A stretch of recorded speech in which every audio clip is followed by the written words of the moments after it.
কিন্তু there is no contradiction between the holy book Quran and science.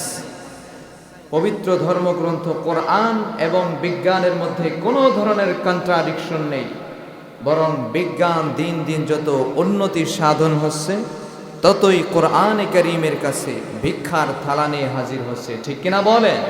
আজ থেকে ১৫০০ বছর আগে আল্লাহ তাআলা কোরআনে কারীমে জানিয়ে দিয়েছেন সূর্যটাও ঘুরে, পৃথিবীটাও ঘুরে, যেটা বিজ্ঞান আজ থেকে ১৫০০ বছর পরে আবিষ্কার করেছে।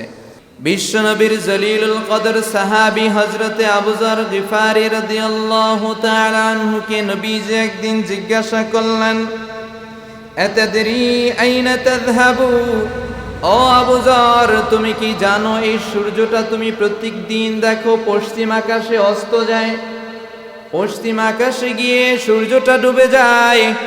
ও আবু যর তুমি কি জানো এই সূর্যটা প্রতিদিন পশ্চিম আকাশে অস্ত কোথায় যায়? আবু যর গিফারী রাদিয়াল্লাহু তাআলা আনহু বললেন, আল্লাহু ওয়া রাসূলুহু আ'লাম, আল্লাহ এবং তার রাসূলই ভালো জানেন সূর্যটা প্রতিদিন কোথায় যায়, আমি আবু যর জানি না। এবার নবীজি বললেন, ও আবু যর শোনো শোনো, সূর্যটা প্রতিদিন কোথায় যায়?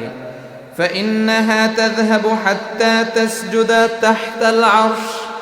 নবী করিম সাল্লাল্লাহু আলাইহি ওয়া আলিহি ওয়াসাল্লাম তার নূরময় জান্নাতি জবান মোবারকে বললেন, ও আবু যর এই সূর্যটা প্রতিদিন গিয়ে তাসজুদু তাহতাল আরশি, আরশে আজিমের নিচে সাজদায় পড়ে থাকে। ফাতাস্তাযান, এরপরে রব্বে করিমের কাছে অনুমতি প্রার্থনা করে, ও আল্লাহ আমি সূর্য অস্তমিত হয়ে গেছি, এবার তোমার কুদরতি কদমে আরশে আজিমের নিচে সাজদায় পড়ে রইলাম, তুমি যদি আমারে অনুমতি দাও তাইলে আবার কালকে আমি ঘুরে গিয়ে পূব আকাশে আবার উদিত হব, আর যদি তুমি আমারে অনুমতি না দাও আমি সূর্য আর কোনোদিন উদিত হব না।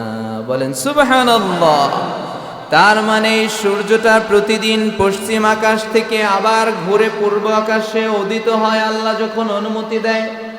নবীজি বলেন, ইয়াতি আলান নাসি জামান, মানুষের কাছে অচিরেই এমন একটা জামানা আসবে, এমন একটা দিন আসবে আল্লাহ রব্বুল আলামিন আর সূর্যকে অনুমতি দিবে না, সূর্য তুমি যাও পূব আকাশ থেকে ঘুরে আবার উদিত হও।